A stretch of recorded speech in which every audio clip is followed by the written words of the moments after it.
Classes. बच्चों, आज मैं आपको हिंदी फर्स्ट पढ़ाऊंगी और लेसन नंबर 8 और लेसन का जो नाम है वो है अनमोल भेंट। पिछले मंथ में हमने 7 लेसन तक पढ़ा था और जो मैंने पढ़ाया था उसका आपका टेस्ट भी हो गया है।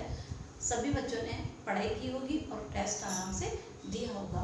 आज हम 8 लेसन पढ़ रहे हैं अनमोल भेंट। बच्चों, ओपन योर बुक। सबसे पहले हम लेसन पढ़ने से पहले मैं आपको इस लेसन के बारे में बताना चाहती हूँ।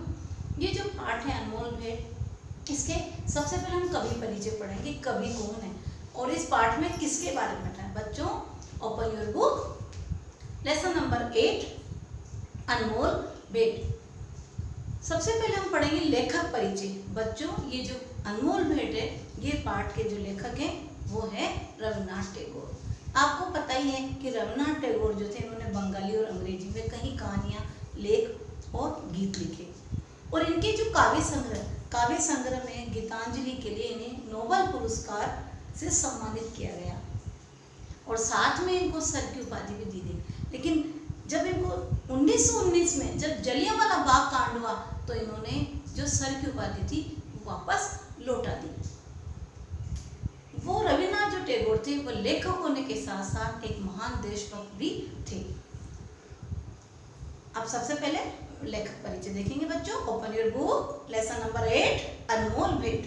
लेखक परिचय। रविन्द्रनाथ टैगोर का जन्म 7 मई 1861 को हुआ। किन्होंने बच्चों, रविन्द्रनाथ टैगोर ने बंगाली और अंग्रेजी में कई कहानियां, लेख, गीत लिखे। इनके काव्य संग्रह में गीतांजलि के लिए इनको क्या मिला बच्चों? नोबेल पुरस्कार से इनको सम्मानित किया गया और नोबेल पुरस्कार के साथ साथ उनको सर की उपाधि भी दी गई। और 1919 में जब जलियांवाला बाग हत्याकांड हुआ तब इन्होंने जो सर की उपाधि इनको प्राप्त हुई थी, इन्होंने वापस कर दी। वह एक महान लेखक होने के साथ साथ, जो रविन्द्रनाथ टैगोर थे वो महान लेखक होने के साथ साथ क्या थे? एक महान देशभक्त भी थे। अब हम कहानी परिचय पढ़ रहे हैं।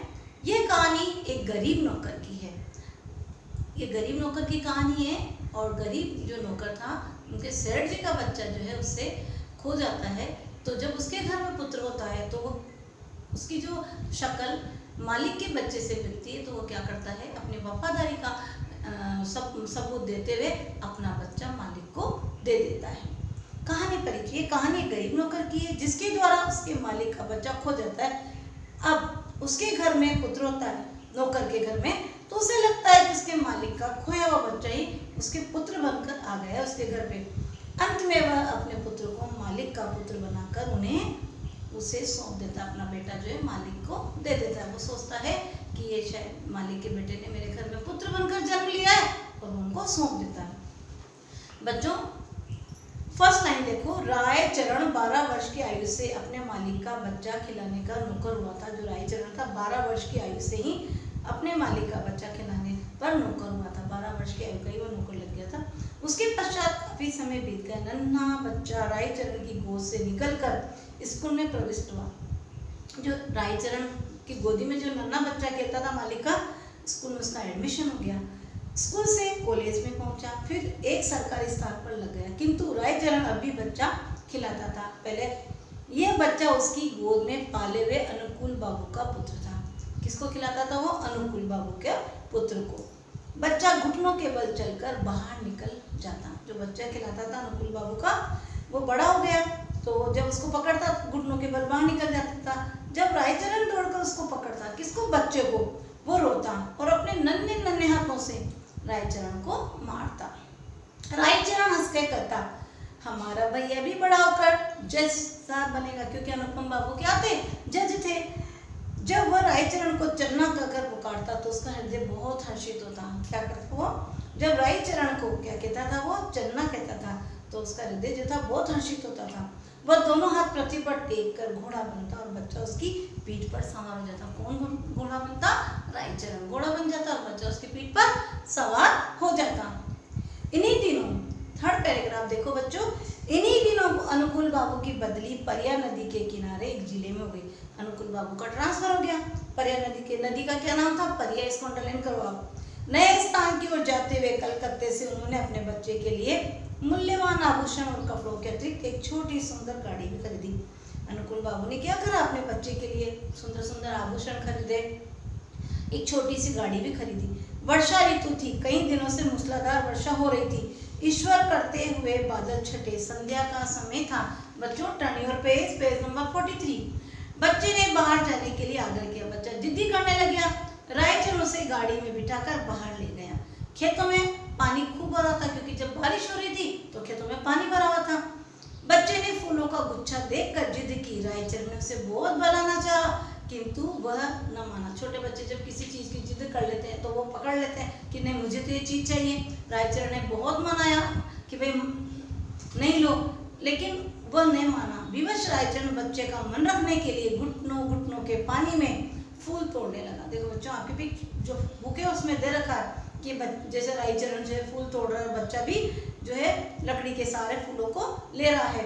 कई स्थान पर उसके पांव कीचड़ में बुरी तरह धंस गए। बच्चा तनिक देर मौन गाड़ी में बैठा रहा, फिर उसका ध्यान लहराती हुई नदी की ओर गया। रायचरण को देखता रहा, लेकिन अचानक उसका ध्यान नदी में जो लहरें उठ रही थी उसकी तरफ गया। और बच्चे ने क्या किया, वह चुपके से गाड़ी से उतरा। पास ही एक लकड़ी पड़ी थी, उठा ली और भयानक नदी के तट पर पहुंचकर उसकी लहरों से खेलने लगा। पानी की तरफ आ गया बच्चा।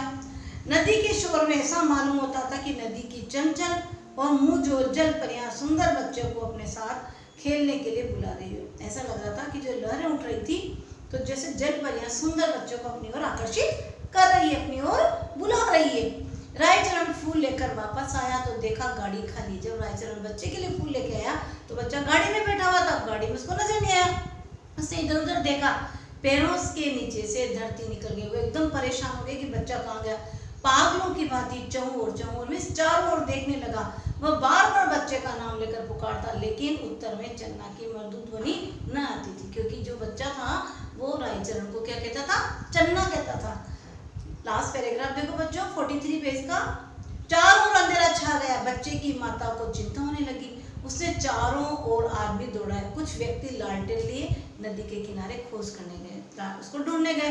रायचरण ने देखकर उनके चरणों पर गिर पड़ा। उसने उससे प्रश्न करने आरंभ कर दिए। जब वो गिर पड़ा और प्रश्न पूछने आरंभ कर दिए, किंतु वो प्रत्येक प्रश्न के उत्तर में यही कहता, मुझे कुछ मालूम नहीं, क्योंकि बच्चा खो गया था ना। यद्यपि प्रत्येक व्यक्ति की यह सहमति थी, अब सब अपनी अपनी राय देते हैं कि छोटे बच्चों को परिया नदी में ने अपने आंचल में छिपा लिया है, किंतु फिर भी हृदय में विभिन्न प्रकार की शंकाएं उत्पन्न होती, क्योंकि मनुष्य है, मानव के मन में तो अनेक प्रकार के प्रश्न उठते हैं। एक ये कि उसी संध्या को निर्वासितों का एक समूह नगर में गया था। माँ को संदेह था कि रायचरण ने कहीं बच्चों को निर्वासित को तो हाथों में रुपए के चक्कर में नहीं भेज दिया। वह चाहे रायचरण को अलग ले गई। माँ की ममता तो विवश थी। उसने कहा, विनती करते हुए कहने लगी, रायचरण तुम मुझसे जितना रुपया चाहे वो ले लो, किंतु परमात्मा के लिए मेरी दशा पर तरस खाकर मेरा बच्चा मुझे वापस कर दो। परंतु रायचरण उत्तर न दे सका, क्योंकि उसको पता ही नहीं चला ना कि कहाँ गया। केवल माथे पर हाथ मारकर मौन हो गया। स्वामिनी ने क्रोध और आवेश की दशा में उसको घर से बाहर निकाल दिया। उसका बच्चा खो गया था तो माँ ने क्या करा, उसको घर से बाहर निकाल दिया रायचरण को। बच्चों आज हम 43 तक पढ़ेंगे। नेक्स्ट क्लास में हम नेक्स्ट लेसन, इसी लेसन का जो भाग बचा हुआ है वो पढ़ेंगे।